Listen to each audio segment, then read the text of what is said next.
Connaissez-vous le point commun entre Rocco Siffredi, Forrest Gump, la première femme transgenre du monde et les mensonges du gouvernement américain? Réponse, ils sont tous dans ce livre. Ça fait des semaines que je vous en parle, et bien ça y est, mon livre est sorti, regardez comme il est beau. On a énormément travaillé sur la maquette, une mise en page aérée pour le confort de lecture. On est parti sur une couverture à rabat, ce qui vous permettra de marquer les pages sans les corner. Une couverture d'ailleurs dans le style de mes miniatures, les plus attentifs l'auront remarqué. J'ai vraiment tenu à ce que ce soit un bel objet, un objet qu'on est content d'avoir chez soi, qu'on est content d'offrir. Ça fait des années que vous me demandez, Charles, quand est-ce que tu vas écrire un livre? Ça fait tout aussi longtemps que vous me demandez, Charles, par quel livre je dois commencer pour m'initier à la philosophie? Eh bien voilà, la réponse est là. La philosophie, c'est pour vous aussi. Publié aux éditions Larousse, disponible sur Amazon, disponible dans toutes les librairies, à la Fnac, à Cultura, bref, absolument partout. Et alors si vous ne le trouvez pas chez votre libraire, n'hésitez pas à lui dire de le commander. Demandez-le également dans les points relais à la gare, dans les supermarchés. Bref, je compte sur vous pour faire de ce livre le livre de référence en matière de vulgarisation philosophique. Donc je vous mets le lien Amazon en description, je vous mets également le lien Fnac. Pensez aussi à laisser une note sur Amazon une fois que vous l'aurez lu. C'est très important pour le référencement, c'est très important pour le bouche à oreille. Je sais qu'il y a des gens qui n'aiment pas qu'on insiste là-dessus, mais c'est le jeu de l'édition. On ne vend pas un livre si on n'en fait pas la publicité. Et si ce livre me tient autant à cœur et si je suis aussi fier de vous le présenter aujourd'hui, c'est parce qu'il est à l'image de ce que je fais sur ma chaîne, de la philosophie accessible, de la philosophie concrète.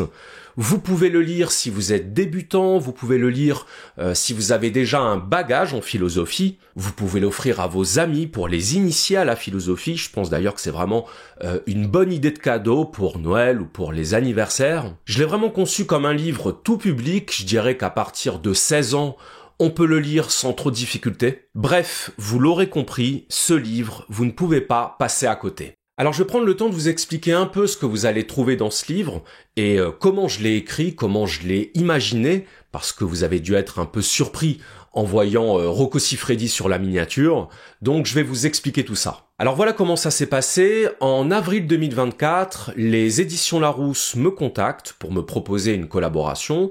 Ils me disent qu'ils apprécient mon travail, ils me disent qu'ils voudraient faire un livre avec moi, et ils me demandent si je suis intéressé. Et alors là, je leur ai répondu, non sans un certain culot, écoutez, pourquoi pas, mais à une condition. À la condition que vous me donniez carte blanche. Parce qu'il y a une chose qu'il faut bien comprendre, c'est que généralement, quand une maison d'édition vous propose d'écrire un livre, il y a un certain nombre de contraintes. Des contraintes en termes de format, en termes de style, et même en termes de contenu. Et il se trouve que moi, j'avais déjà une idée assez précise du livre que j'avais envie d'écrire, et je ne voulais pas qu'on m'impose des contraintes. Je ne voulais pas qu'on me demande de faire autre chose que ce que j'avais imaginé, qu'on me dise « voilà le genre de livre qu'on attend ». Non, je voulais faire les choses exactement à ma façon. Alors j'ai bien conscience que ça peut paraître assez présomptueux, surtout quand c'est une grande maison d'édition comme Larousse qui vous sollicite, mais c'est comme ça que ma chaîne s'est construite, c'est-à-dire sur le fait de choisir mes sujets, de choisir la manière dont j'en parle.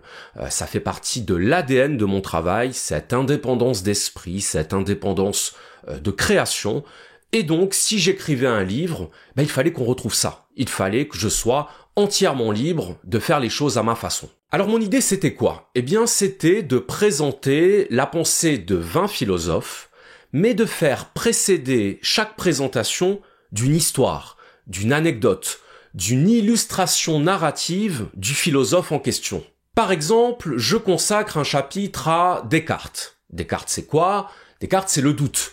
Le doute issu de la découverte que nos sens sont trompeurs, que nos sens ne sont pas fiables. J'ai donc introduit mon chapitre sur Descartes par l'histoire de Raymond, chauffeur poids lourd en Normandie, qui un jour passe près de la Manche et voit un bateau en train de flotter dans les airs.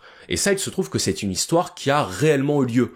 En 2021, en Angleterre, des gens ont vu un bateau en train de flotter dans les airs. Et alors évidemment, je donne l'explication de ce phénomène dans le livre, et cette explication me permet de faire le lien avec ce que dit Descartes dans le discours de la méthode, sur le danger des illusions sensorielles et sur la nécessité du doute. Je consacre un chapitre à Simone de Beauvoir. Simone de Beauvoir et sa célèbre citation « On ne naît pas femme, on le devient ». Et pour illustrer ça, je raconte l'histoire de Christine Jorgensen.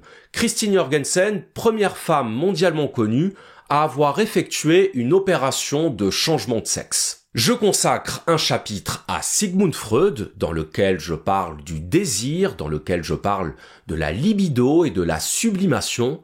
Et pour illustrer ça, je raconte l'histoire de Rocco Siffredi et de son cousin Gabriele, en montrant qu'ils ont tous les deux un mode d'expression de leur libido très différent, à savoir que l'un est dans la sublimation, tandis que l'autre pas du tout. Donc vous comprenez maintenant le lien avec Rocco Siffredi. Et donc je fais ça pour les 20 philosophes dont je parle dans ce livre, Schopenhauer et l'homme aux 1000 enfants, Simone Weil et les mensonges du gouvernement américain, Socrate et l'effet Dunning-Kruger. Je vous affiche la liste des 20 philosophes dont je parle dans le livre, comme ça vous savez à quoi vous attendre. Donc je ne vous en dévoile pas plus, je pense que vous avez compris l'idée. L'objectif de ce livre, c'est de rendre accessible la pensée de 20 philosophes de manière à la fois ludique, précise et pédagogique. Alors il y a une question que vous vous posez sans doute qui est de savoir, est-ce que ce livre reprend le contenu de certains de mes épisodes ? Est-ce que finalement ce livre, ce n'est pas une version écrite de mes vidéos ? Eh bien non. Justement, j'ai fait en sorte que ce livre ne soit pas une redite de mes épisodes, que vous appreniez des choses nouvelles, que vous fassiez connaissance avec des philosophes nouveaux. Je vous parlais d'Hannah Arendt, à laquelle je n'ai jamais consacré d'épisode sur ma chaîne.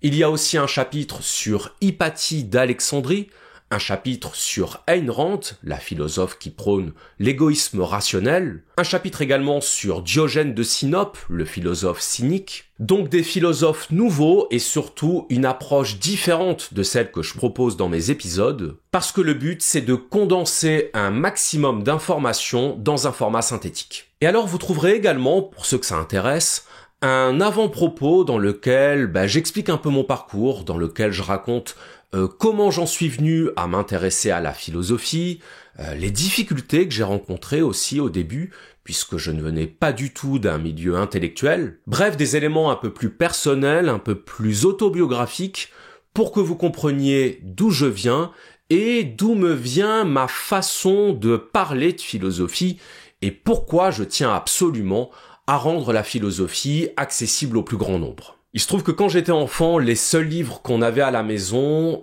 c'était la collection des dictionnaires Larousse. Peut-être que certains d'entre vous ont connu ça.